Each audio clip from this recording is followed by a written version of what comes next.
Cette semaine, entretien avec un guerrier, on reçoit Senpai Mario Forget de l'école Yosekan Budo de Gatineau.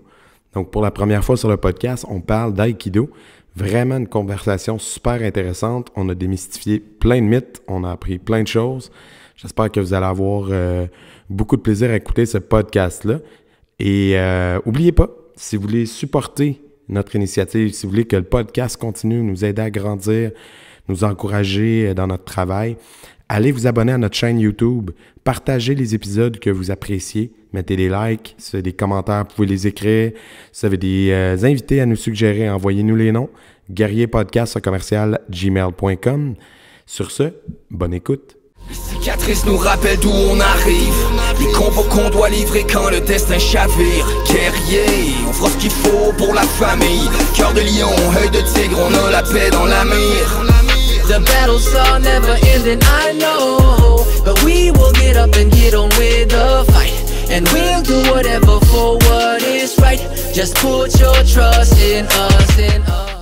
Alors bonsoir, bienvenue en entretien avec un guerrier. Aujourd'hui, on reçoit M. Mario Forget qui enseigne le Yosekan Budo à Gatineau. Il va pouvoir nous parler un peu de son style, son école, les origines, son parcours. Bonsoir, M. Forget, ça va bien? Bonsoir, oui, ça va très bien, merci. Merci beaucoup de nous avoir d'avoir accepté notre demande, en fait, de venir au podcast. C'est la première fois qu'on parle avec un pratiquant d'aïkido, donc on est vraiment content. J'aimerais ça, pour commencer, on pose tout le temps la même question aux invités, parce que ça nous permet de découler par la suite. Juste nous expliquer un peu à quel moment dans votre vie les arts martiaux c'est arrivé, puis comment, par où, nous mettre en contexte. OK. Ben moi, tu vois, c'est arrivé assez particulier parce que moi, je ne l'ai pas fait par choix.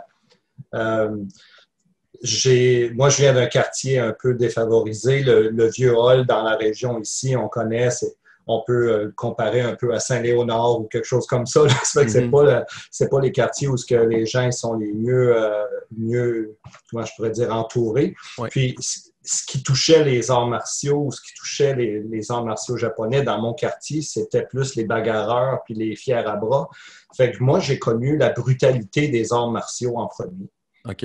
Puis, quand je suis rentré au cégep, je me suis inscrit en informatique. Puis là, mon horaire était bien plein. Puis, j'essayais de voir ce qu'il fallait prendre mes cours d'édu, puis tout ça. Puis là, il n'y a rien qui rentrait dans mon horaire. Je me suis retrouvé avec 2 cours. Un cours de judo, un cours de danse expression corporelle. Fait que là, c'était vraiment en dehors de ma zone de confort. Puis là, je me disais, je vais tellement manger une baffe quand je vais être dans mon cours parce que dans ma tête, c'était comme ça, je vais me faire taper dessus. Parce que j'étais vraiment pas un bagarreur. Moi, j'étais plus le petit gars tranquille qui se mêlait pas des bagarres. Fait que je suis arrivé au cégep, puis là, ben, j'ai fait connaissance avec les arts martiaux, avec mon professeur qui était là à ce moment-là, qui était Patrick Auger-Sensei Chihan. Patrick Auger-Sensei, il enseignait les arts martiaux au cégep depuis 1978 à peu près, qui était là. Okay. Ça, c'était en 1982, fait que ça fait déjà quelques années qu'il était là. Moi, je suis arrivé comme ça, comme un autre élève dans la classe, puis là, il se met à parler, puis là, lui, c'est un Français de France, fait que là, il parlait avec son accent, puis j'ai tout de suite vu que l'esprit dans le dojo, ça allait être culturellement paisible, super zen. J'ai tout de suite vu que c'était, le respect, puis que ça allait être quelque chose que j'allais aimer. Dès le premier cours, je suis sorti de mon cours, j'étais comme « wow ».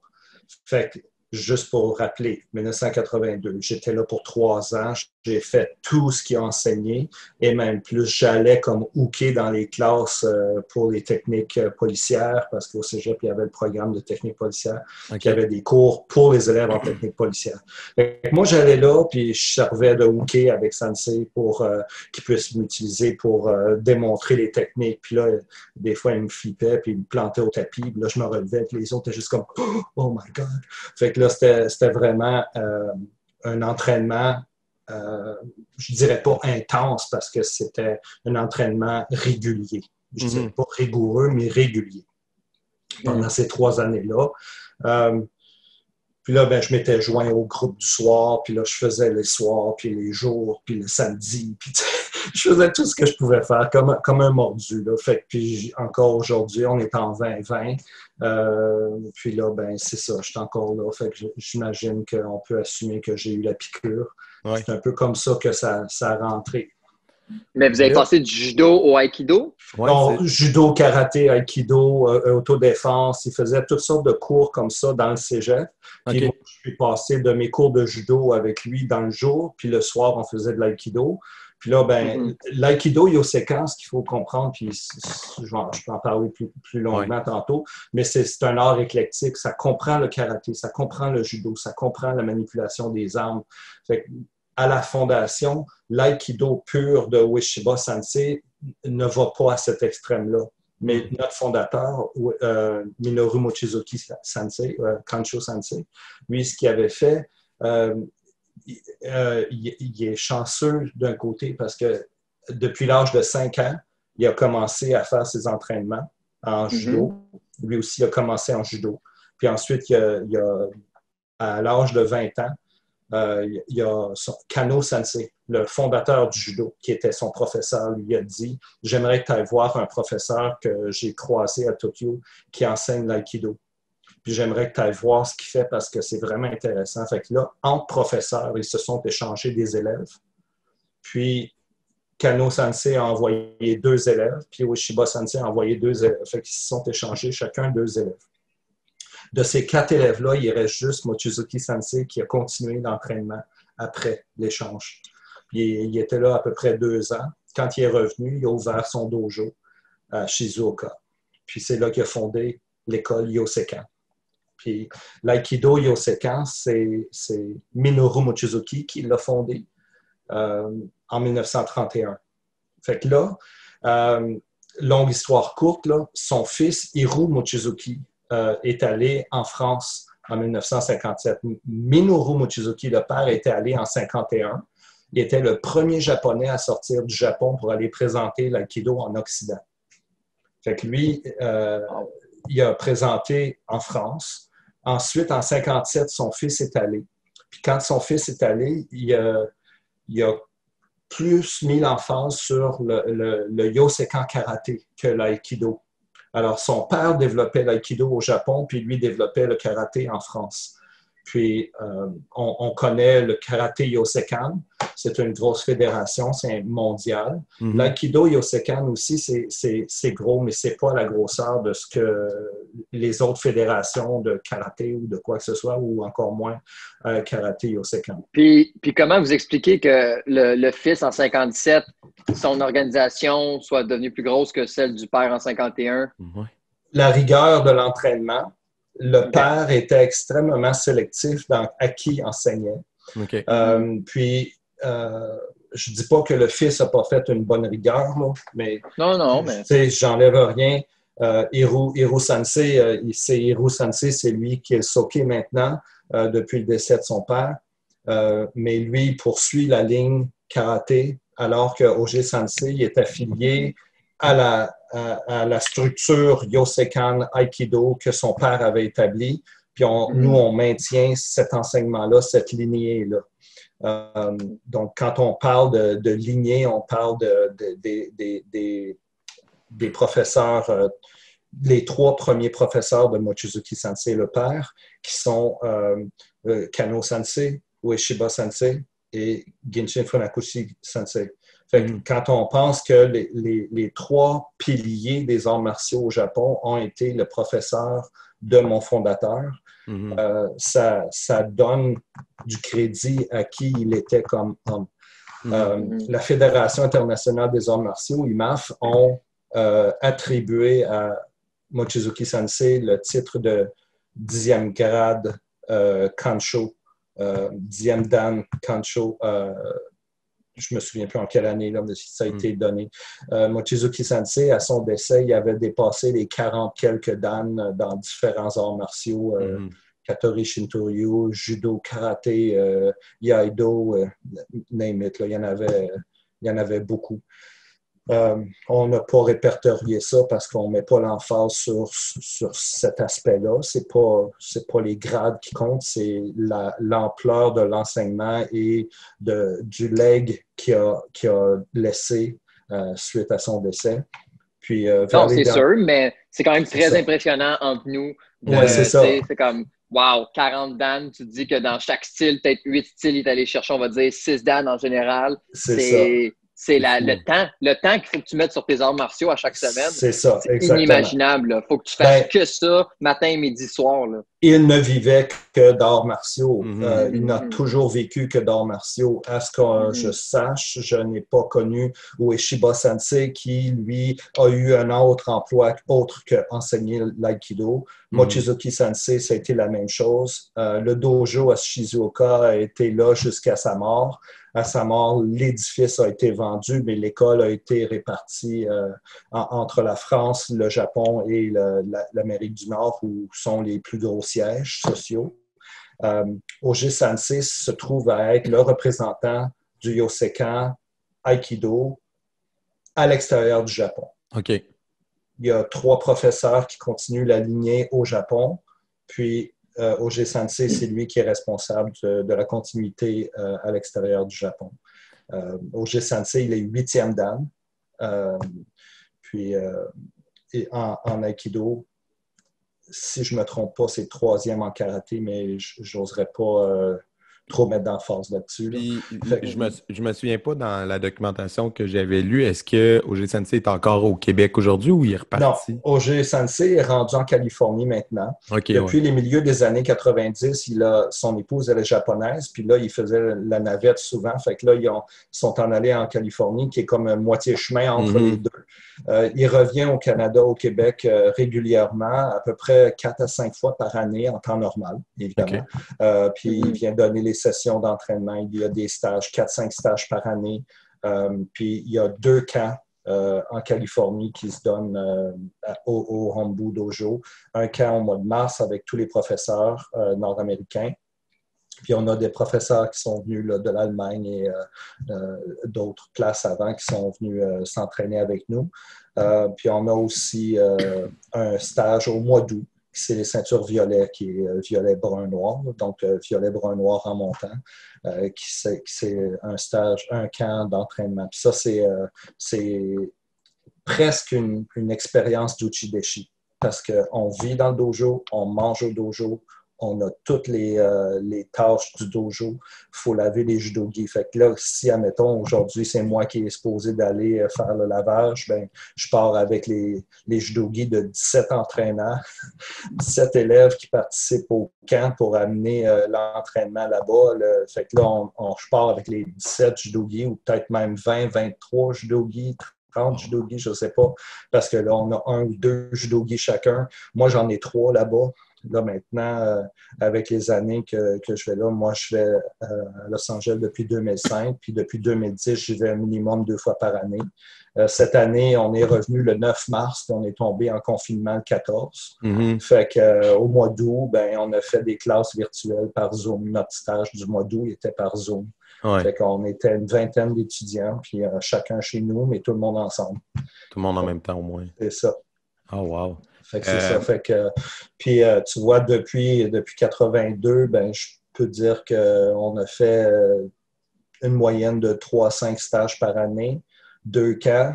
Un camp tout de suite après Noël, après le temps des fêtes, en janvier, genre le 3 ou le 4 janvier, le premier samedi après le 2.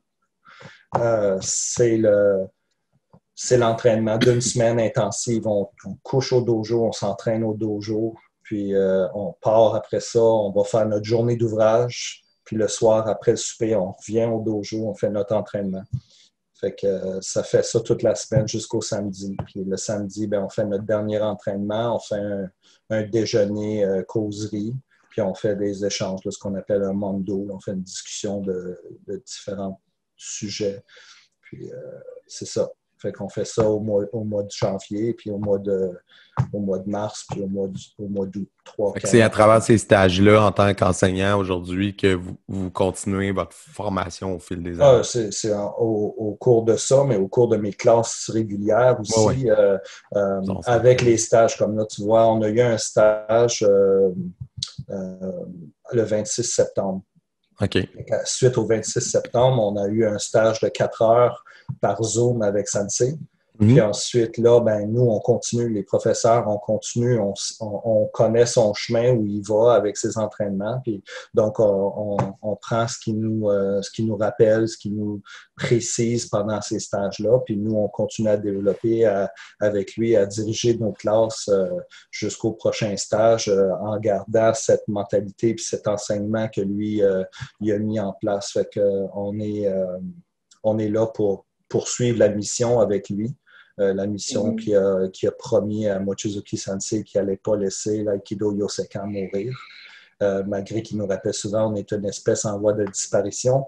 L'Aikido Yosekan, c'est pas quelque chose qui est mainstream, c'est pas quelque chose qui plaît à tout le monde parce que c'est un petit peu trop proche du Jiu-Jitsu.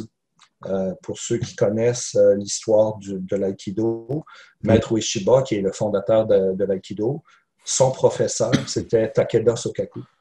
Takeda Sokaku, c'est le fondateur du Daitoryu. Fait que le Daitoryu Jiu-Jitsu, c'était avec la famille Takeda encore aujourd'hui. Les Soke sont avec les Takeda. Donc, Takeda Sokaku a enseigné à Ueshiba Sensei. Ueshiba Sensei a enseigné à Mochizuki Sensei. Après la Deuxième Guerre, Ueshiba Sensei ne voulait plus enseigner l'aïkido parce qu'il dit c'est les arts martiaux qui ont amené le Japon à la guerre. Avec les idées trop fermes, trop branchées. Fait que, trop rangées, je veux dire. Fait que là, ses élèves lui ont fait comprendre que les gens ont besoin de la structure que peut apporter les arts martiaux. Alors, Ueshiba Sensei a détaché un peu de la rigueur du Jiu-Jitsu pour enseigner un Aikido qui est un peu plus spirituel, pour aider à développer la grande famille des arts martiaux, qui, comme il disait. Mais avant la guerre, c'était un entraînement extrêmement rigoureux. Puis Mochizuki Sensei, lui, c'était un élève d'avant-guerre. Fait que lui, il a appris avec la rigueur. Puis dans le Yosekan, il a combiné, comme je disais tantôt, le karaté, l'aïkido et le judo, puis les armes. Fait que dans nos entraînements, on va faire des entraînements, on va avoir des taisabaki, une esquive de corps, ou une esquive d'un coup de pied ou d'un coup de poing. Puis on va rentrer avec une clé d'aïkido ou une projection de judo, suivie d'une clé de judo, un jujigatame. On va enchaîner avec ce qui va être naturellement la chose appropriée, avec la chance qu'on a eue de se faire offrir une attaque. Alors, on utilise cette attaque-là, puis on voit avec l'opportunité qu'on peut appliquer ce qui doit être appliqué. Donc, pour aider à comprendre le concept, Mochizuki Sensei il disait, si on veut apprendre à faire des bonnes défenses, il va falloir apprendre à faire des bonnes techniques. Alors, au dojo à Shizuoka, il avait demandé à des grands spécialistes du karaté, Sano Sensei et d'autres, pour venir enseigner des classes à tous les soirs, ou à tous les 2 soirs, là, je ne me souviens plus, mais en tout cas, il y avait des cours de karaté qui se donnaient avant les classes d'aïkido. Puis ça, c'était pour travailler des bons coups de pied solides. Un bon maigiri qui rentre, là, ça déplace. Puis même chose pour un tsuki, un gyakutsuki. Quand ça rentre, puis ça déplace. Ça déplace pas une côte, ça va déplacer un sternum. Mais pour Mochizuki Sensei, il disait, si on n'apprend pas à faire des bonnes attaques, on va devenir bon à se défendre contre des attaques qui sont pourries. Le jour où on va faire face à une vraie attaque, on va faire quoi? Exact. Alors, c'était ça la mentalité, comme tu peux voir, la rigueur du concept d'avant-guerre qui était, il n'y a pas de demi-mesure, il faut y aller all-in, ou pas pantoute. Puis avec le respect... Ce qui est encore la mentalité du karaté. Là. Oui, c'est ça, exactement. en général, c'est ça. Fait que c'est très important que ça soit enseigné, par contre, avec les règles de respect et avec l'éthique. Absolument. Oji Sensei nous dit souvent que Mochizuki Sensei, son approche était de dire qu'un art martial sans l'éthique, c'est un système de violence. Non, exact. Fait, pour nous là, on y croit fermement à ça. Puis on se dit, pour pouvoir développer un entraînement, un étudiant qui va développer solide, ses connaissances solides, il doit comprendre d'où vient l'attaque, d'où vient le pourquoi, pour pouvoir appliquer. Fait que c'est comme si on dit, si quelqu'un faisait du karaté et faisait seulement des katas toute sa vie, sans jamais avoir le bunkai, sans jamais avoir l'autre côté, il apprendrait à faire des beaux mouvements, puis il apprendrait à savoir que c'est à cette hauteur-là qu'il faut qu'il frappe, puis tout ça. Comme tout serait beau, mais il n'y aurait pas de connaissance en arrière. Il n'y a pas d'application pratique. Il n'y a pas une application pratique. Alors, on ne peut pas dire que la personne serait complète dans son art. Tandis que nous, ce qu'on on regarde, c'est de pouvoir dire, être prêt à tout, jamais être surpris. C'est des choses comme ça, c'est des petites phrases catchy, là, mais c'est des phrases qui nous permettent de rappeler aux élèves, c'est des choses importantes. Si tu prends une position Zankotsudachi dans une défense, ben déjà là, tu télégraphies ta position puis tu te limites à certains mouvements.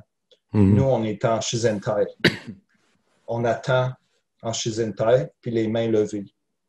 Pas les doigts en bas, parce qu'un bon coup de pied, ses doigts, ça te casse les doigts, c'est pas long. Fait qu'on fait juste lever pour avoir le talon de la main vers le bas. Fait que si jamais il y a un coup de pied ou quelque chose qui arrive, les mains sont prêtes à juste tasser le mouvement ou faire un blocage. Mais l'important, c'est de ne pas télégraphier rien. Puis si tu es en Shizentai, ben, tu as tes 8 directions disponibles à toi. Fait que c'est le concept de rester ouvert. Puis si tu as quelqu'un devant toi qui a les 2 mains levées et qui dit « Écoute, regarde, je ne vais pas me battre », il a l'air bien moins dangereux que quelqu'un qui est en position chez Zentai qui est 2 points levés. Là. Fait que c'est déjà ça. Fait que le but, c'est d'aller vers une réponse pacifique pour régler l'altercation sans qu'il y ait d'altercation. Le message étant toujours... le meilleur combat, c'est celui qui n'a pas lieu. Oui, tout à fait. C'est ça.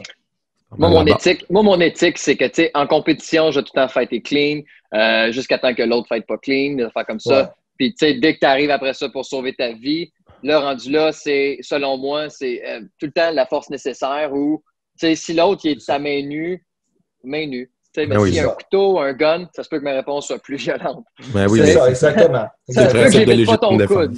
C'est ça. Là, on passe à différents. C'est ça, on passe à différents degrés, exactement. Mais si tu m'attaques avec un couteau, ben comme tu dis, ça se peut que je te casse le coude ou le poignet. Exact. Mais je t'arracherai pas le couteau puis te trancherai la gorge avec. Exactement. C'est ça. Mais tu sais, on voit ça dans les films, là. Ouais. C'est l'utilisation des forces excessives. Nous, c'est pas ça qu'on promouvoit, c'est pas ça qu'on enseigne dans les dojos des écoles Yosekan. Puis je dis pas que les autres enseignent ça. Nous, c'est clair, dans notre tête, on n'enseigne pas ça. On a plein de techniques. Comme l'aïkido étant un art d'autodéfense, c'est clair que c'est quelque chose qui, pour plusieurs, va dire ben c'est juste l'autodéfense, fait que c'est pas agressif, fait que c'est pas efficace. Je m'excuse, là, mais... Quelqu'un qui n'a rien compris, ça. C'est ça. Après 38 ans d'entraînement, en toute humilité, je crois que je saurais comment me défendre. Est-ce que je sortirais de là sans avoir des bleus? Probablement pas. Est-ce que je sortirais de là sans m'être fait couper s'il m'attaque avec un couteau? Probablement pas. Mais l'autre, il va peut-être avoir mal aussi. Mais non, puis même en fait, quand on enseigne une technique au couteau, une des choses qu'on va dire aux élèves, c'est soyez conscient que ça risque d'arriver que vous allez vous faire couper. Là. C'est ça. C'est pas vrai que tu vas sortir de là indemne. Là. Non. Il n'y a pas rien d'infaillible. Là, puis, c'est pas parce que t'es ceinture noire en karaté que t'es rendu intouchable. T'es pas Superman. Puis si tu penses que la personne qui t'attaque, elle est dans la rue à tous les soirs en train de se tirailler avec les couteaux, elle a un petit peu plus d'entraînement que toi au couteau, fait qu'elle peut facilement passer à la lame puis que tu ne l'as même pas vu passer. En tout cas, en gardant cet esprit-là, on se dit toujours le meilleur combat, c'est celui qui n'a pas lieu. Alors, si tu es capable de de régler la situation sans qu'il y ait une altercation. Quelqu'un te sort un couteau et dit « Donne-moi ton porte-monnaie, donne-y ton porte-monnaie, donne-y ton cellulaire. » Va-y les clés du char en même temps, tant qu'à y être. Comme, sac-moi le camp, va-t'en. Mais oui. Mais c'est le principe. Mais je rends ça ridicule. Là, mais le principe étant, il y a trop de gens qui vont faire comme non, je te donne pas mon porte-monnaie, puis ils se font couper. C'est comme. En tout cas, c'est du matériel. Nous, on enseigne l'autodéfense aussi, là, puis c'est exactement la même chose. C'est une des premières choses. Il y a tellement rien que. Non, mais c'est ça, mais tu sais, c'est parce qu'il y a tellement rien que tu peux. Ta vie, si tu t'apprends, tu peux pas la revoir. C'est ça. Il n'y a rien qui vaut ça. Là, les cartes de crédit, tu vas en avoir d'autres. Tu peux déclarer à la police, ils vont annuler tes cartes, ils vont annuler les transactions. Tu peux aller te faire un autre permis, blablabla. En 2020, personne n'a d'argent comptant dans son portefeuille. Oui, c'est ça. Tu vas les faire annuler rendus à la maison. C'est drôle que tu dis ça parce que comme ma femme et moi, on regardait, on avait 15 pièces à deux. Là, fait que c'est 15 pièces en argent, là, c'est rien. Là. Mais c'était juste drôle de dire comme moi, c'est vrai qu'en 2020, on paye tout par carte. C'est tu tapes, c'est du moins de contact possible. Fait que, donc, pour revenir à cette histoire de COVID, nous, la COVID, on peut la prendre comme étant un dérailleur, comme on peut la prendre comme une opportunité. Puis nous, on s'est dit, on a arrêté les cours le 14 mars. Comme je disais, on est revenu de notre entraînement le 9 mars de Los Angeles. Le 14 mars, on est tombé en confinement. Fait que là, tout était arrêté, tout était fermé. Là, on a eu à penser, à figurer comment on allait s'organiser, attendre, voir si ça allait réouvrir. Ça. Bon, OK, là, non, ça n'a pas l'air que ça va réouvrir. Et le 6 avril, on a réouvert, mais virtuellement, par des classes par Zoom. Okay. Puis, on a pu commencer des classes comme ça. On faisait 2 soirs semaine, puis là, on fait 4 soirs semaine maintenant. Okay. Un de mes partenaires, au dojo, on est 4 partenaires, dont 3 professeurs. Fait qu'on on se partage les responsabilités de l'enseignement. Moi, je fais les lundis, mercredis. Mon autre partenaire, Daniel, enseigne les mardis, jeudis. Puis Joseph enseigne le samedi. Donc, puis des fois, le samedi, c'est Daniel ou moi. On va faire un tour de rôle. Mais en tout cas, tout ça pour dire qu'on se partage les tâches. Puis les élèves, on a perdu une couple d'élèves qui ont de la difficulté. C'est pas tout le monde qui est capable de regarder la télé ou regarder le petit iPad puis comprendre ce qui est les enseignements. Puis ils font comme, regarde, je me perds là-dedans, fait que j'ai de la misère, fait que je vais arrêter. Quand on retournera en personne, je vais revenir. Donc on fait OK, on ne fait pas de magie, fait qu'on fait du mieux qu'on peut. Mais nous, on se dit, c'est l'opportunité pour travailler notre entraînement solo. Fait que tous les katas qu'on a à faire, on travaille les coups de poing, les dessous-pieds, on travaille les coups de pied. Fait que là, on travaille nos différents coups de poing, nos différents coups de pied, les Gedan Barai, Ageuke, comme toutes ces affaires-là. On peut tout faire ça tout seul. Fait qu'on se plante, puis on en fait. OK, on en fait 1, 2, 3. Mawate, on revire de bord. 1, 2, 3. Comme on n'a pas une grande place, on a tout dans notre salon. Moi, je me suis fait un espace au sous-sol, j'ai à peu près 10 par 10, mais c'est pas tout le monde qui a ça. Il y en a qui font ça, ils tassent la table de cuisine, ils font ça sur le coin, le laptop sur le coin de la table, puis on fait ça sur le coin de la table, dans le petit espace de cuisine. Fait que tout ça pour dire qu'ils font des gros efforts pour rester branchés puis pouvoir participer. Fait que nous, on est bien d'accord avec ça pour ceux qui sont prêts à le faire.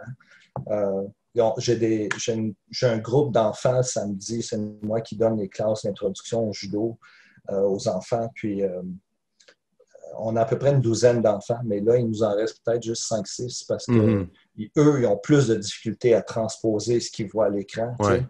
Puis là, des uchikomi, t'en fais, mais à un moment donné, qu'est-ce que tu fais d'autre? Là? Fait que là, on nous fait faire autre chose, mais tu sais, ils ont besoin de plus de variété, puis ils ont besoin, eux autres, d'avoir le contact physique. Fait que c'est un peu plus là où les enfants ont besoin de travailler.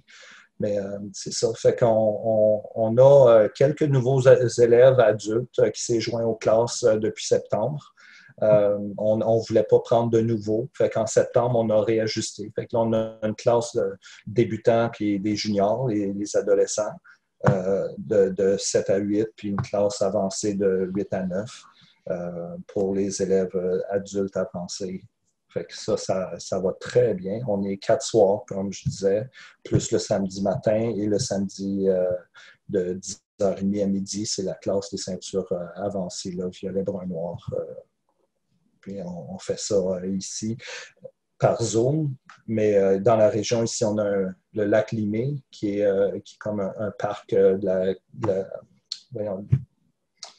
la CCN. Là. Où il y a le casino, là. Oui, ben, dans ce coin-là, exactement. Fait qu'il y a des grands espaces verts. Fait que là, on peut être à 2-3 mètres de distance chacun, puis on fait l'entraînement dehors. On travaille avec les bokken. On travaille avec nos katas de bokken, puis bateau jutsu, kentaichi, des choses comme ça. Fait qu'on peut avoir quelque chose pour pouvoir travailler avec les bokken, parce que dans les maisons, ben, ça nous donne un peu les plafonds. C'est limité. Oui, c'est ça. Pendant la question tantôt, j'avais une question qui m'est venue en tête. Vous y avez répondu en partie dans ce qui est essayer de définir un peu la distinction entre la branche Yosekan Karaté puis la branche Aikido. C'est assez clair de ce côté-là. Mais je voulais vous amener un peu sur le terrain de l'Aikido en général versus l'Aikido Yosekan. Mais même ça aussi, je trouve que dans votre description du style, de par son côté plus peut-être rigoureux, le côté plus complet, ça répondait aussi. Mais je veux dire, j'imagine que je ne vous apprends rien dans l'univers des arts martiaux si on dit l'aïkido est souvent pointé du doigt comme un style qui ne fonctionne pas, puis gna gna gna gna gna. Ouais, exact. Mais moi, quand je vous entends parler du Yosekan, ça me semble complètement autre chose. Fait que quand vous entendez ça, ces critiques-là qui vous sont adressées à l'aïkido, vous répondez quoi en tant que pratiquant? Honnêtement, quand j'ai des gens qui me disent ça, je leur dis, viens voir une classe après ça, tu porteras ton jugement. Parce que tu ne veux pas dénigrer personne. Je veux dire, Ueshiba Sensei, après la guerre, il voulait développer un art martial, un système qui permettait aux gens de pouvoir se développer quand même sans avoir cette rigueur martiale meurtrière du combat. Ça ne fait pas nécessairement des techniques moins efficaces. Mais puisque les gens arrivaient, puis Sensei, il est décédé en 69. Fait après la Deuxième Guerre, en 1945, il était dans le dernier part de sa vie, il était dans la partie plus spirituelle où il avait tout son chemin derrière lui. Les élèves qui arrivaient en 3e génération ou en 4e génération, parce qu'on parle que Ueshiba Sensei a eu comme 4 générations d'élèves. Les élèves de 2e génération, c'est ceux d'avant-guerre, 1re et 2e, puis 3e et 4e, c'était après la guerre. Les élèves qui sont arrivés en 3e et 4e génération, ils sont arrivés, puis Ueshiba Sensei avait des visions plus spirituelles par rapport à l'application de ces techniques. Il disait, si j'utilise mieux mon énergie, je suis capable de te déséquilibrer avant que tu m'attaques. Fait que les élèves, eux, ils faisaient comme « Ah, OK. » Fait que quand je viens pour t'attaquer, puis tu avances, je suis supposé déjà tomber parce que tu m'as projeté ton énergie. Fait que c'est là où il y a comme un détachement du réel. Puis quelqu'un qui regarde ça, puis qui fait comme « Regarde, moi, si je rentre avec un coup de pied, il ne pourra rien faire avec. Là. Mon coup de pied va rentrer, puis that's it. » Mais il y a encore des professeurs, comme Tomiki Sensei, lui, c'est un professeur d'aïkido, un élève de 2e ou 3e génération, mais il avait compris qu'il fallait garder la rigueur. Shioda Sensei, qui était aussi je pense qu'il était de 3e génération, qui lui aussi avait cette approche-là, tout comme Mochizuki Sensei. Puis ces 3 professeurs-là se respectaient beaucoup parce qu'ils disaient on garde l'esprit ouvert, on garde le vrai esprit du combat. Même si on fait de l'aïkido, selon les principes de Ueshiba Sensei, on garde le concept de la réalité quand elle va frapper dur. Fait que c'est cet aspect-là. Je dis pas que les autres ils font pas bien, mais les autres, ils ont été avec l'approche de on va aller à une approche plus spirituelle, plus douce. Fait que, puis le mainstream, ben, c'est l'Aikikai qui est le mainstream. Puis ben, le mainstream, pas tous les professeurs d'Aikikai ont fait d'autres arts martiaux. Donc, c'est pas tous les professeurs qui enseignent avec la connaissance ou avec la compréhension de la rigueur du Jiu-Jitsu, du Daitoryu que Takeda Sensei avait inculqué à Ueshiba avant la guerre. Fait qu'il faut garder cet aspect-là. Puis c'est pour ça que nous, on n'est pas une grosse fédération, parce que c'est pas populaire. Les gens font comme, ben c'est pas ça, j'en ai fait de l'aïkido dans le passé, puis c'est pas comme ça. Comme t'as pas de raison de me rentrer dedans de même, tu sais, comme je suis déjà déséquilibré en t'attaquant. Non, t'es pas supposé d'être déséquilibré en m'attaquant. T'es supposé de m'attaquer, puis moi, je suis supposé de te déséquilibrer. Excuse, là. Tu sais, mais comme, tu comprends, c'est un peu le même. Puis on voit des élèves qui font comme, ils tiltent avec nous autres parce qu'ils ont de la misère à nous suivre. Fait que c'est un peu ça. Quand on regarde des démonstrations de Yosekan, on voit que c'est réel.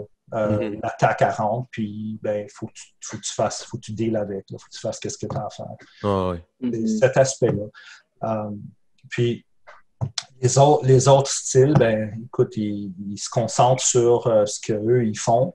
La grosse affaire, nous, on porte le hakama seulement dans les démonstrations. Dans nos entraînements, dans le dojo, on ne porte pas le hakama, à moins qu'on se prépare à une démonstration. Le hakama, les écoles d'aïkido en général portent tous le hakama. Nous, on le porte qu'en démonstration. Parce qu'il faut s'habituer. C'est pas évident de travailler avec un hakama. C'est comme les femmes qui portent des robes là, puis qui montent les escaliers, s'enfargent dedans. Ben, nous, on fait la même affaire. On fait nos déplacements. On vient pour faire une esquive de pied ou quelque chose, puis on s'enfarge dans notre jupette. Là. C'est pas évident. Mais le hakama nous apporte un degré supplémentaire dans l'entraînement. Malgré que Ueshiba Sensei il disait tout le temps que les gens qui s'entraînent pas d'akama, ils s'entraînent en sous-vêtements. Parce que pour lui, le judogi, c'était juste l'uniforme que tu mets en dessous de ton hakama. C'est comme si tu pratiquais en bobette. Dans sa tête, là, c'est ça. C'est pour vrai, là, il pensait de même. Il disait ça. Il dit, c'est les gens qui s'entraînent avec pas de hakama, ils s'entraînent en sous-vêtements. Fait que c'est des choses drôles. Là, mais... Ah non, mais c'est des critères quand tu regardes vite fait, tu vas vite voir que, OK, ça c'est Aikikai. Tu peux voir les mouvements. Nous, on le voit par les formes, la façon qu'ils attaquent ou qu'ils défendent. On peut le voir si c'est du Tomiki ou du Yoshinkan ou Yoseikan. Yoshinkan, c'était avec Shioda Sensei, puis Yoseikan, c'était avec Mochizuki Sensei. Puis Tomiki Sensei avait fait un autre... je pense que c'était Tomiki Aikido qui avait appelé ça. C'était pas compliqué la vie. Puis, Jérémy, tu avais une question? Oui. Non, mais c'était juste les hakamas. Dans le fond, c'est comme moi j'en porte des fois pour faire du armé, puis j'adore ça. Là. Moi, je peux en porter tout le temps. J'en mettrais même pour enseigner. Mais c'est pourquoi vous en portez pas tout le temps, puis l'autre aussi en porte tout le temps. C'est-tu par préférence ou pour vous, comme vous habituez plus à l'époque d'aujourd'hui, parce que le monde sont. Ben, nous, c'est plus le principe de pouvoir avoir notre pleine mobilité. Parce que dans la rue, tu n'aurais pas un hakama. Fait que, encore pour garder ça vrai, garder ça réel, travailler avec un hakama, c'est augmenter le niveau, le degré de difficulté. Exact. Puis on garde ça juste quand on fait des démonstrations. Puis les gens qui font des démonstrations, habituellement, c'est des ceintures bleues, violet, brun, noir. Des avancées. C'est les avancés qui sont habitués. On n'impose pas l'achat du hakama, qui est une dépense inutile au début à une ceinture blanche parce qu'il doit commencer à apprendre à bouger, pas à tomber, avant d'apprendre à se mouvoir avec un hakama. Fait que c'est vraiment plus tard qu'on va là.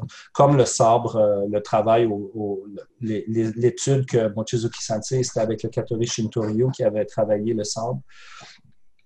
Puis nous, on a les katas qui suivent de ça, puis le travail qu'on fait avec le sabre, c'est toujours à partir de la ceinture verte qu'on s'attend que l'élève va commencer à comprendre les notions du sabre. Ceinture jaune et orange vont travailler les coupes, les tranches, les subouris qu'on appelle. Ils vont travailler avec ça juste pour s'initier à comment fonctionne le sable.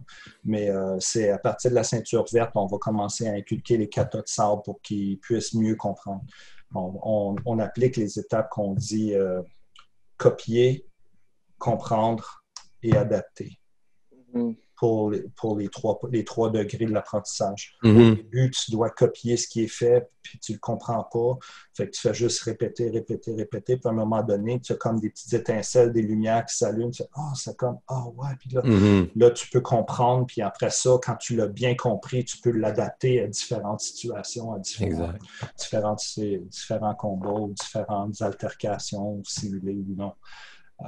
C'est ça. Fait que nos entraînements vont avoir lieu avec le katana ou le bokken, plus précisément. On va travailler avec des tantos, des tambos, des bâtons, des couteaux, des bows, des jo. On a différentes armes au dojo qu'on va travailler. Puis là, dépendamment de l'arme, on a des défenses qu'on va appliquer parce que c'est pas one size fits all pour tout. Là. Ouais.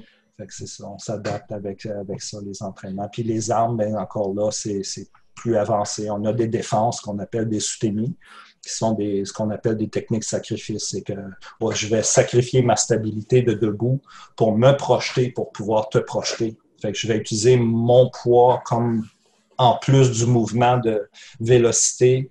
Je vais ajouter mon poids pour aider à la gravité à t'amener au sol. Puis si je peux, je vais te faire tomber sa tête ou bien pour te casser le cou ou bien de te faire ramasser puis tu vas te snapper, tu vas te cogner la tête au sol. Clairement, ce n'est pas des techniques qu'on enseigne aux débutants. On fait ça plus tard. On fait ça vraiment plus tard. C'est les ceintures violet, brun, noir qui vont faire ça. Même les ceintures bleues ne font pas de sutemi. Par la sécurité qui est requise autour. Puis quand on fait sutemi, on se met le groupe au complet en ligne, puis c'est une exécution à la fois sous le regard du professeur. Puis là, on peut intervenir tout de suite, pour ajuster la position, parce que quand tu tombes mal, ça fait mal. J'ai cru comprendre dans ce que vous disiez que dans le fond, l'enseignement, vous le faites en parallèle avec votre vie de tous les jours. Vous faites quoi dans la vie? Est-ce que... Là, dans 7 semaines, je vais être retraité. Je suis fonctionnaire fédéral. Je travaille comme directeur au service informatique au fédéral. Mais il me reste 7 semaines. Fait que je tombe bientôt à la retraite. Fait que là, c'est un bon timing, par contre. Oui, c'est ça. Exactement. Ça va bien aller, comme ils disent. Fait que là, je vais pouvoir me concentrer puis mieux organiser l'horaire du dojo et ces choses-là. Initialement, je me disais, on pourra peut-être ouvrir des classes dans le jour, vu que je vais être à la retraite. Mais là, faut attendre. C'est ça, c'est pas le temps. Fait que ça prendra le temps que ça prendra, mais j'ai pas retardé ma retraite pour autant. Je vais la prendre après 36 ans, là, ça va être temps. Fait que, bien mérité. Ouais, c'est ça. Fait que c'est pas dans votre carrière professionnelle que vous avez dû avoir à appliquer souvent des principes d'aïkido pour vous défendre? Pas les principes d'aïkido comme tel, mais tu vas apprendre que quand quelqu'un est agressif verbalement, tu peux appliquer les concepts d'aïkido quand même. Parce que si quelqu'un t'attaque, tu vas ce que nous on appelle un nagashi, tu vas t'enlever pour laisser son énergie passer. On va faire la même affaire avec quelqu'un qui va être un peu fru. Parce que dans l'environnement de travail, c'est pas tout le monde qui est hyper gentil tout le temps. Il y en a qui sont bêtes. Fait que tu fais juste laisser son énergie passer, puis tu fais comme si de rien n'était, ou tu t'enlèves du chemin, puis tu continues. Fait que les principes de l'aïkido, on les appliquait là aussi, de ne pas se laisser prendre. On a des mantras qu'on récite, puis une des mantras, c'est me prendre avant d'être pris. Me reprendre avant d'être pris. Oui, reprendre le contrôle de moi. Reprendre, c'est ça. Me reprendre avant de me faire prendre par quelque chose. Fait que, il y a plusieurs trucs comme ça. Puis, c'est pas ce qui arrive, mais c'est ce que j'en fais qui fait la différence. Et quand on regarde à ces choses-là, quand on pense à ce genre de choses-là, on peut voir que dans l'application au travail comme au dojo, de pas se laisser prendre par l'autre qui est un peu piquant, qui t'attaque, puis qui t'envoie des petites affaires, puis là, tu te laisses prendre là-dedans, puis toi, tu as les humeurs et les émotions qui embarquent, puis là, il faut que tu te justifies. Non, tu n'as rien à justifier. Parce que les autres, ils voient que l'autre, c'est un cave, puis qu'il t'attaque pour rien, puis tu ne mérites pas ça parce que ton travail est impec. Fait que, tu sais, c'est des choses comme ça. Fait que faut pas jouer le jeu. De rester impassible vers quelqu'un qui t'attaque, c'est plus frustrant pour lui que pour toi. Parce que lui, il essaie d'aller te chercher, puis toi, il se rend compte qu'il frappe un mur, puis ça marche pas. Mais ça, c'est vrai. Hein, quand tu as quelqu'un qui t'agresse, puis que tu restes en contrôle, généralement, on dirait que ça leur fait encore plus mal que si tu avais réagi c'est ça. Agressivement. De comprendre, puis parce que c'est ça qu'ils veulent. Ils veulent aller te chercher, ils veulent. Puis tu veux pas t'abaisser au niveau d'aller à l'argumentation inutile. Non, ce qui veut pas dire de se laisser faire. Hein. C'est nuance, là, grosse nuance. C'est pas de faire le paillasson puis se laisser essuyer les pieds dessus. Là. C'est pas ça pour tout. Là. C'est de choisir quand c'est le temps. Puis la majeure partie du temps, c'est pas le temps. Fait que quand tu as développé un bon estime de toi, l'autre il te dit t'es un épais. Ouais. OK, fine. Parce que lui, souvent, ce monde-là sont plus tristes que nous. C'est ça. Fait que moi, sérieusement, là. Des mots, ça m'a jamais vraiment blessé. Moi, je laisse ça passer, puis je continue. Mais tu vois des gens qui ils vont exploser. Ils se font traiter de paresseux, ils vont péter un plomb, ils vont se faire... Parce que pourquoi? Ben, ils ont un bagage en arrière d'eux du pourquoi qu'ils n'aiment pas ces mots-là. En tout cas, fait que tout ça pour dire que au dojo, on développe des principes. Puis, parmi ces principes-là, ben, c'est plus l'entraide et la prospérité mutuelle. Fait que si j'aide quelqu'un à devenir meilleur, ben, il va être meilleur, ce qui va faire en sorte que moi, je vais devenir meilleur. Fait que si quelqu'un au bureau, il est comme pogné dans un carcan puis ça va pas, après le meeting, je vais faire comme « Hey, j'ai vu au meeting que tu semblais pas comprendre telle affaire, puis là, on discute. » Puis si j'en fais un allié, c'est encore plus que si je l'aliène au lieu de faire un allié, je l'aliène, puis là, il est fru contre moi. Puis là, ben, on se cogne au lieu de travailler ensemble. Fait que pour moi, ça a toujours été de travailler avec les gens. Puis quand je vois qu'il y a des choses qui ne sont pas comprises, ben, de travailler à ce qu'on se comprenne mieux, qu'on se parle, puis qu'on puisse travailler ensemble. Fait que ce principe-là, c'est un principe d'aïkido. C'est un principe de faire du monde une grande famille. Tu sais. Ueshiba Sensei, c'est dans son livre, ça, l'aïkido, là. My Way of Life. Non, ça, c'est Karate-Do, My Way of Life. En tout cas, l'aïkido, j'oublie le titre du livre de Ueshiba Sensei, mais il marque ça dedans, que l'art de faire du monde une grande famille. Fait que c'est des principes qu'on utilise au dojo qui sont utilisables dans notre vie, dans notre quotidien. Des choses simples. Sensei va nous rappeler, regarde autour de toi, il y a toujours quelque chose qui doit être fait. Fait que si tu attends, c'est quelqu'un d'autre qui va le faire. Fait que lève-toi, va le faire. Si tu ne regardes pas, tu ne verras pas. Mais si tu regardes, tu vas voir. Dans la vie, il y a une lumière de brûler au dojo. Ben, il y a quelqu'un qui va la remplacer. C'est pas ma job. Non, mais tu peux dire sensei, senpai, ou quelqu'un qui sait où sont les lumières. La lumière dans la salle de bain brûlée. Ta part est faite, voilà. C'est ça. C'est toutes des petites contributions. Puis quand tout le monde donne un petit peu, ben tout roule bien.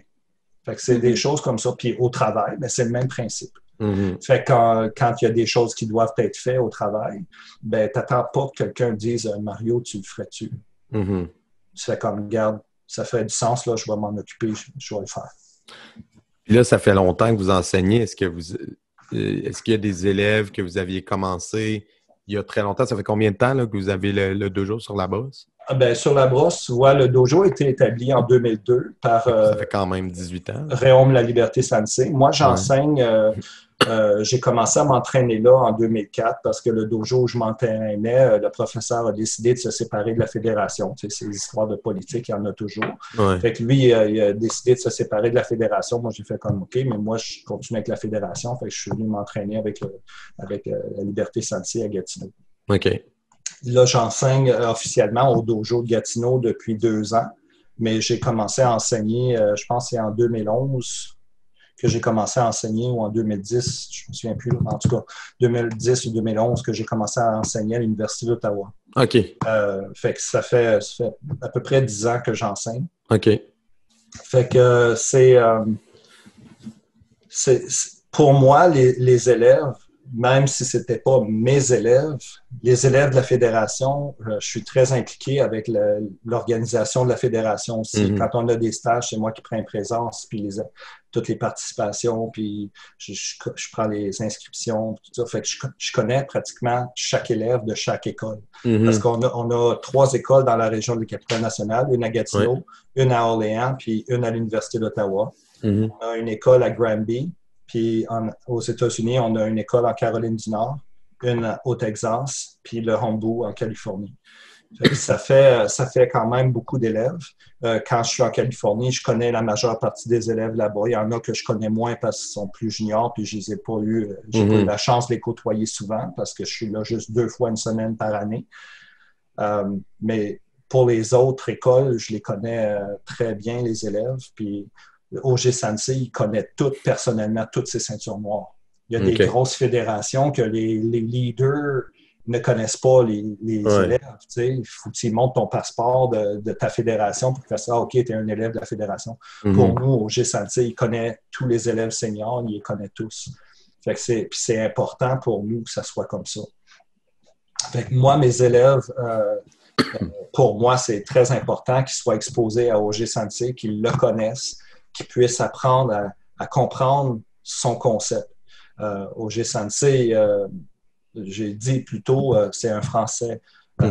Lui, il était ceinture noire en judo. Il se préparait pour aller aux Jeux olympiques en 1972 pour représenter la France. Puis, il est allé faire un stage de 6 mois au Japon, à l'école de Mochizuki Sensei. Rendu là, il a fait « Non, je reste là. J'ai plus besoin de... » Puis, il a resté 7 ans. Fait qu'il n'a pas retourné pour faire les Jeux olympiques. Il est resté là-bas. Parce qu'il avait compris que c'était plus riche, c'était plus grand que les Jeux olympiques. Donc, de comprendre ça, de permettre aux élèves d'être exposés à quelqu'un qui a cette compréhension des arts martiaux, qui a tout ce bagage et toutes ces choses qu'il a à nous apprendre. Pour nous, c'est important d'être proche de nos racines, de comprendre d'où on vient, puis de comprendre la richesse de ce qu'on a, puis l'importance qu'on a de soutenir cette mission de l'enseignement. C'est là où on va avec nos élèves. On leur enseigne un art martial, on leur enseigne, mais pour nous, l'art martial, c'est un outil pour apprendre le développement de la vie. Mm-hmm. Le Yosekan Budo, dans le contexte des kanji Bu et Do, on peut le traduire rapidement en disant « faire face aux défis de la vie ». Bu, c'est l'aspect conflit, les problèmes, les situations comme Bushi, le guerrier. Ouais. Puis Do, la voix. Donc, mais si on met Do, c'est tout le temps un aspect plus pacifique, fait que c'est pas une histoire de conflit, de guerre, mais de faire face aux défis de la vie. Mm-hmm. Mais quand on prend comme ça, on regarde, puis on regarde les kanji de Budo, on comprend que c'est supposé nous amener vers quelque chose qui nous permet de grandir et de faire face à la vie. Puis notre enseignement qu'on donne à nos élèves, c'est pour les aider à ça. J'ai des élèves qui sont entraînés avec nous il y a de ça quelques années. Ils sont entraînés 2, 3, 4 ans. Puis là, ils reviennent, puis ils veulent nous amener leurs enfants. Parce que là, ils disent, ben je sais, dans le temps, mes petits étaient trop jeunes, puis là, ben j'aimerais ça que tu leur enseignes ce qu'on fait, ce que vous faites, parce que je veux qu'ils soient exposés à cette philosophie que j'ai eue, à laquelle j'ai été exposé pendant que j'étais ici. Fait que ça, c'est une marque. Puis OG Sensei, lui, ça fait pas mal longtemps qu'il enseigne, depuis 78 qu'il est au Canada. puis mi des années 90 qui est allé aux États-Unis, mais il enseigne encore.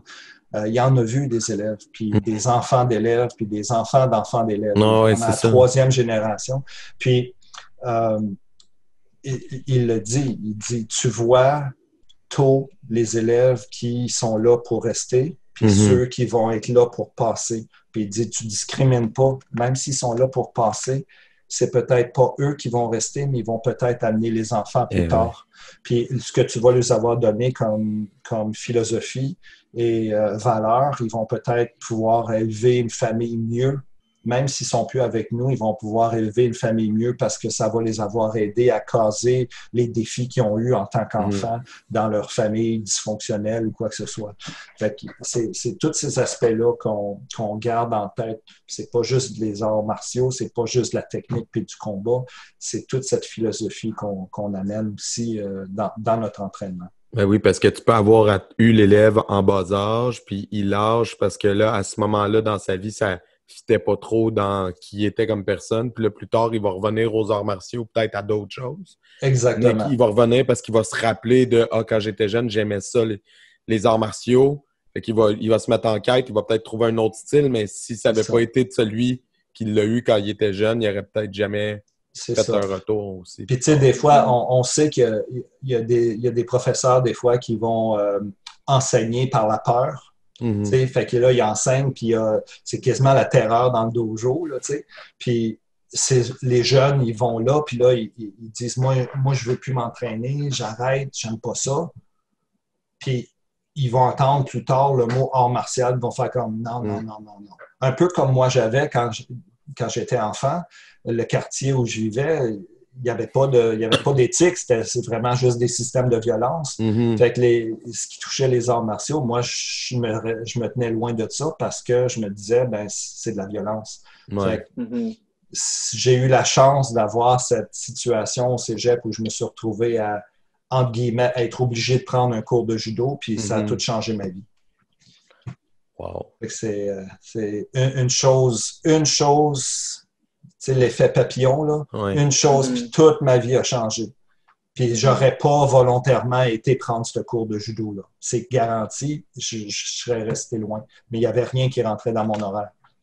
Fait que c'est vraiment spécial. Fait qu'aujourd'hui, ben, on est là, 2020, 38 ans plus tard. Puis le pire, c'est que je suis pas mal convaincu que si on demandait à beaucoup de pratiquants d'arts martiaux qu'est-ce qui a fait que vous êtes venus aux arts martiaux, je suis sûr que vous n'êtes pas le seul, que c'est un fruit c'est un accident, là. Ouais, comme il y a quelque chose de... je suis pas mal sûr de ça. Moi personnellement, c'est à cause de mon fils. J'ai inscrit mon fils au karaté, puis à cause que j'ai aimé ce que j'ai vu, j'ai commencé. C'est ça. Donc, puis il y a plein de monde comme ça qui vont y arriver par des voies détournées. C'est ça. Des fois, on a eu des gens qui ont amené leur enfant pour faire les classes le samedi. Puis là, ils aimaient l'atmosphère, ils aimaient la philosophie, puis ils se sont joints le soir. Puis des fois, c'est l'inverse. Ils venaient le soir parce que là, ben, ils voulaient perdre du poids ou quelque chose. Puis là, ben, ils nous amenaient les enfants. Puis là, eux, ils arrêtent, mais les enfants continuent à venir. Fait que c'est des choses comme ça. Fait que c'est vraiment bien. Nous, on court pas après les élèves. On est là. On lui dit qu'on est là pour eux. Notre publicité est pas extrêmement agressive. On va afficher dans des restaurants des petites pancartes avec nos écoles, mais on fait pas de recrutement agressif parce qu'on se dit l'important, c'est que les gens sachent qu'on existe, puis quand ils vont avoir besoin de nous, ils vont venir à nous. Fait que c'est un peu ça. C'est une façon, je dirais pas passive, mais c'est pas une publicité agressive où ils vont recevoir toutes les semaines un dépliant dans leur boîte aux lettres. Puis, en même temps, vous êtes là depuis 20 ans, donc c'est ça. Les gens qui ont à vous connaître, ils vous connaissent dans la région. Là. C'est ça. Puis pour le dojo de Gatineau, mais je veux dire, le Yosekan, il est dans la région ici depuis 1978. Non, c'est ça. Fait que, par différentes écoles. Puis en 2004, c'est ça. En 2004, il y a 3 écoles qui se sont séparées de la fédération. Fait que ça a comme réajusté les affaires. Mais l'important, c'est ceux qui continuent. C'est pas la vitesse à laquelle on avance, c'est tant qu'on avance. Hey, c'est un bon mot de la fin. Ouais. Merci beaucoup. Fait que je te remercie beaucoup, Manuel, puis je m'excuse. Jérémy. C'était vraiment, vraiment fascinant. Merci de l'invitation. Oui, sérieusement, si vous avez d'autres professeurs dans vos collègues qui sont intéressés à venir nous conter leur parcours, on est preneurs. Les gens intéressants, on est toujours ouverts. Puis nous, on essaie de creuser puis de s'ouvrir à tous les styles. Donc, j'en ai dit beaucoup. Fait que si j'ai d'autres professeurs de mon équipe qui viennent, ils auront plus rien à dire, mais mais ils vont pouvoir parler plus de leur vie à eux. De leur vie à eux, c'est ça, exactement. Fait que, excellent. Merci beaucoup, M. Forget. Puis vraiment plaisir. Ça me fait vraiment plaisir. Puis, petit détail que je n'ai pas dit, j'ai mes 2 enfants qui en ont fait aussi. Ma fille, elle en a fait pendant 8 ans, jusqu'à l'adolescence. Puis mon fils, lui, là, il a 23 ans, puis il en fait encore. Puis il est ceinture marron. Fait que c'est vraiment une petite fierté que j'ai de pouvoir dire que mes enfants ont suivi mes pas, puis ils ont cette philosophie en eux aussi. Fait que... J'avais eu la question dans ma tête à quelque part dans la conversation, mais... Il n'y a pas assez de choses qui se sont dites. Fait qu'en tout cas, un gros merci à vous deux, puis bonne soirée au Yasumina Sai.